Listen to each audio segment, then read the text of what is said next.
السلام علیکم ورحمۃ اللہ وبرکاتہ۔ اللہ رب العالمین فرماتا ہے وما اصابکم من مصیبت فبما کسبت ایدیکم ویعفو عن کثیر۔ سورۃ الشعراء آیت نمبر 30۔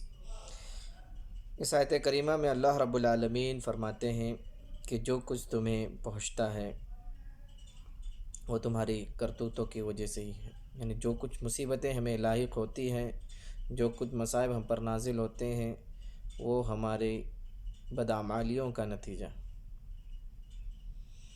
یعنی ہم بدعمالی کرتے ہیں تو اللہ رب العالمین ہم پر عذاب نازل کرتے ہیں یا ہمیں آزمائشوں میں اور مصیبتوں میں مبتلا کرتے ہیں۔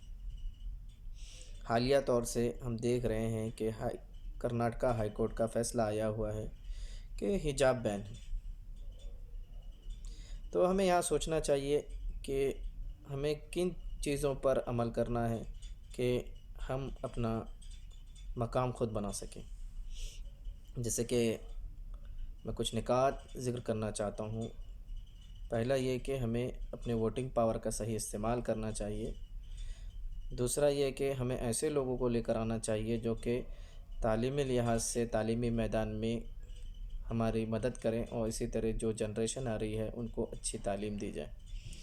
اور تیسری بات یہ کہ جو بھی ہمارے نوجوان طلباء ہیں، طالبات ہیں، انہیں یہ بات بتلائی جائے کہ اگر آپ کو کسی بھی میدان میں آگے بڑھنا ہے تو وہ چیز تعلیم ہی ہو سکتی ہے۔ یعنی ہمارا یہ ایجنڈا ہونا چاہیے کہ ہمارے جو بچے ہیں وہ وکیل بھی بنے، جج بھی بنے، ڈاکٹر بھی بنے، انجینئر بھی بنے، اور اسی طرح I P S officer, I A S officer, جتنے بھی آفیسر ہوتے ہیں تمام محکموں میں ہماری پہنچ ہونا چاہیے۔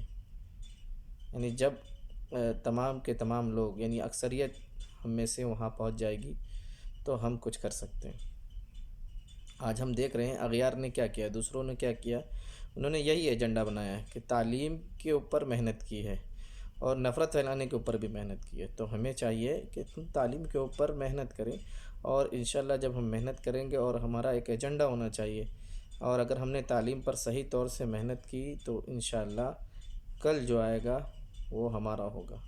اور اسی طرح اگر ہم تعلیم سے دور ہو جائیں گے تو جس طرح آج کل چل رہا ہے کہ ہمیں بہت سی چیزوں کا سامنا کرنا پڑ رہا، ہو سکتا ہے اس سے بدتر دن بھی ہمارے سامنے آ جائے، تو ہمیں کیا کرنا چاہیے؟ چوکنا رہنا چاہیے، اور اسی طرح وہ تمام چیزیں بروئے کار لے کر آنا ہے جس سے ہم کیا کر سکیں، اپنا دفاع کر سکیں، اور اسی طرح ہر میدان کے اندر ہم آگے بڑھ سکیں۔ السلام علیکم ورحمۃ اللہ وبرکاتہ۔